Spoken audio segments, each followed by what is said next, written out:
Menteri Perdagangan Gita Wirjawan menemukan jutaan ponsel ilegal saat merazia pusat perdagangan ponsel pekan lalu. Potensi kerugian negara akibat penggelapan ponsel itu mencapai triliunan rupiah.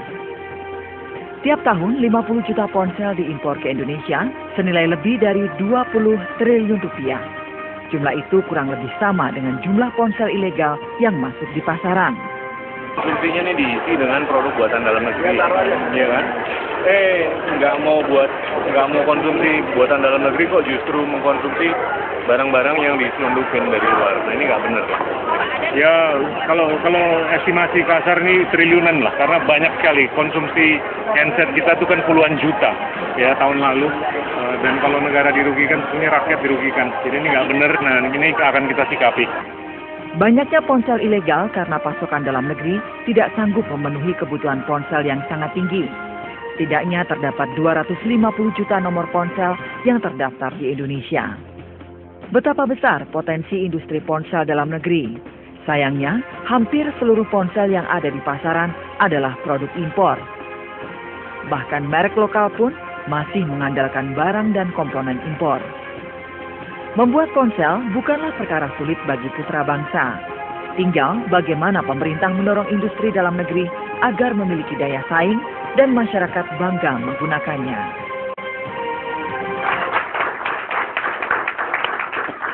Terima kasih Anda masih di Economic Challenges. Kita sedang membahas bagaimana menjadi tuan di negeri sendiri, khususnya dalam industri informasi, komunikasi, dan teknologi.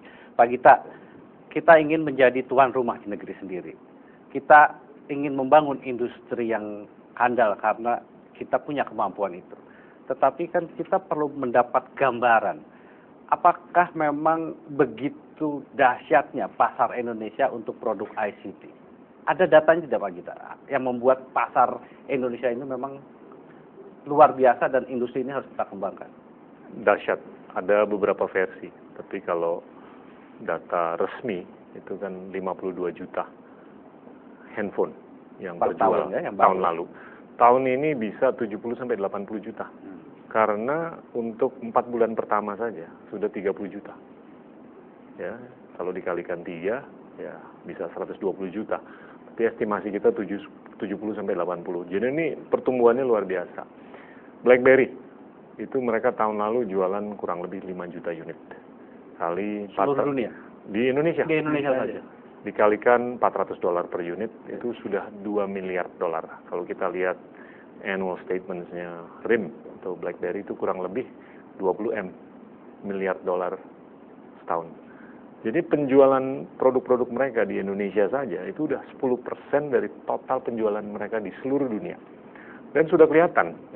Mereka tidak bisa masuk ke Tiongkok. Mereka nggak bisa masuk. Bicara HP ya. Kalau bicara iPad, tablet, dan ini yang pembicaraan yang dilakukan oleh Pak Hi dengan kawan-kawan dari Foxconn, ini untuk kepentingan bukan hanya bikin handphone saja, tapi tablet yang murah untuk kepentingan pendidikan dan segalanya. Jadi kalau tablet iPad itu harganya $400-500, dia mau bikin tablet yang harganya di bawah $100, yang affordable untuk mahasiswa, siswa-siswi, sangat terjangkau. Nah ini dahsyat prospek ke depannya, karena memang konsumsi kita tuh besar. Jadi memang agak disayangkan kalau apapun yang kita konsumsi itu harus dibuat di luar negeri. Ini yang harus dimaksimalkan. Kalau melihat data-data yang dipaparkan oleh Pak Gita, dan kemudian kita sering mendengar bahwa persoalan terberat yang kita hadapi, khususnya dari kesehatan fiskal kita adalah defisit transaksi berjalan karena kita terlalu banyak mengkonsumsi barang impor. Apa lalu kemudian yang perlu kita lakukan supaya kita betul-betul bisa menjadi tuan rumah di negeri sendiri, Pak Hidayat? Begini, dari APBN kita 2012 kemarin, setelah dianalisa, itu 90% impor kita itu bukan barang-barang konsumsi. 90% itu adalah capital goods, barang-barang modal yang dipakai untuk industri, dan juga bahan baku untuk menopang, untuk menunjang industri. Jadi sebetulnya dari segi yang lain, itu menandakan bahwa industri kita sedang tumbuh. Sayangnya, capital goods industry atau industri barang modal itu belum berkembang. oleh karena itu pemerintah sekarang memberikan insentif tax holiday dan sebagainya agar supaya orang mau melakukan investasi di sini, PMA maupun join dengan Indonesia. Beberapa sekarang sedang berunding dengan kami untuk mesin-mesin dan sebagainya. Nah, yang berikutnya sebetulnya yang sangat kita inginkan mereka itu masuk ke Indonesia, melakukan produksi di Indonesia, dan kemudian domestic market itu bisa diserap dari produksi dalam negeri. Karena kita mempunyai keyakinan kalau mereka bisa masuk ke Indonesia, maka import kita untuk barang-barang modal itu dan juga bahan bakunya akan turun dan akan membuat sehat juga current account kita, ya, transaksi berjalan. Dan bisa jadi basis produksi, dan bisa jadi basis produksi. Yang penting juga kita melindungi industri itu, memberikan insentif yang diperlukan, dan kemudian mengawal agar domestic market kita itu nggak dikotori atau dicampur oleh barang-barang masuk sejenis tapi ilegal, karena dia bermain di waktu masuknya. Baik, Pak Gita, ini kalau berkaitan bagaimana melindungi, sekarang keinginan industri untuk mengembangkan industri kita, tetapi kemudian pasar diganggu, ada distorsi karena barang-barang ilegal. Apa langkah lain yang bisa dilakukan untuk mencegah supaya barang-barang ilegal itu seminim mungkin, Pak Gita?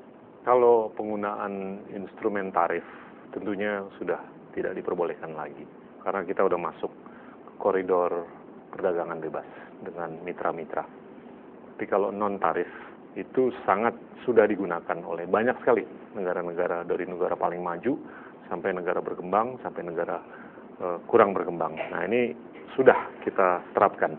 Jadinya peraturan yang baru keluar kemarin itu mengambil sikap, ya ini kita bukan anti import, tapi asal jangan ada ketergantungan terhadap import, dan yang masuk ini harus baik untuk kesehatan kita dan keselamatan kita dan lingkungan kita.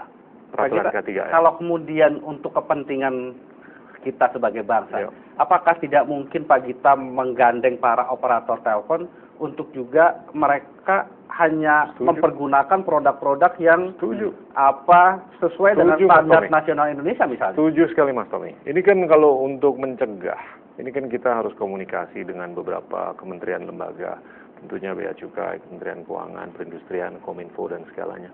Tapi yang paling bisa ngontrol tuh di hilirnya. Di hilirnya itu adalah operator telekomunikasi. Dan itu mereka menggunakan sistem yang bisa mendeteksi. Kalau nomor IMEI-nya ini belum terdaftar di pemerintah, itu mereka sangat bisa menyetop saluran mereka komunikasi. Tidak boleh menggunakan fasilitas tidak boleh gitu ya? Dan itu kan internasional. Ya. Mereka kan kalau komunikasi dengan operator bukan hanya di dalam negeri tapi di luar negeri, nah itu bisa mendeteksi apakah nomor di HP yang dipakai oleh konsumen itu sudah terdaftar atau tidak.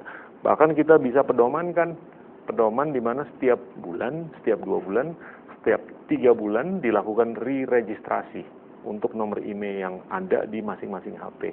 Nggak HP, nggak iPad mini dan segalanya, itu sangat bisa dilakukan. Mungkin tidak Pak Hidayat, kemudian Kementerian Perindustrian ambil inisiatif menghubungi teman-teman operator, mereka keberatan tidak kalau menjalankan konsep seperti yang disampaikan Pak Gita? Diskusi kita malam ini menginspirasi saya, apalagi saya diangkat oleh Presiden menjadi Ketua Timnas Penggunaan Produksi Dalam Negeri. Mungkin dengan kapasitas itu saya mau ngajak berunding. Bagaimana kita bisa memproteksi produksi dalam negeri dan juga memprioritaskan agar mereka bisa terbebaskan dari persaingan yang kotor dan tidak sehat dari barang-barang illegal atau barang semacam itu yang masuk ke Indonesia. Hampir semua negara sekarang melakukan cara memprotek itu. Tentu tidak secara terbuka, tetapi semua negara ingin bahwa produksi dalam negerinya bisa maju dan bisa bersaing menggunakan cara-cara yang lebih sophisticated, non-tarif barrier, atau itu tadi menggunakan regulasi bersama dengan para operator dalam negeri. Itu sah-sah saja, Karena tidak ada negara yang membiarkan industrinya terbengkalai dan kalah dari persaingan global gitu. Baik, nanti kita akan lanjutkan lagi Pak Gita, Pak Hidayat. Kita harus jeda saat, jangan kemana-mana, tetaplah di Economic Challenge.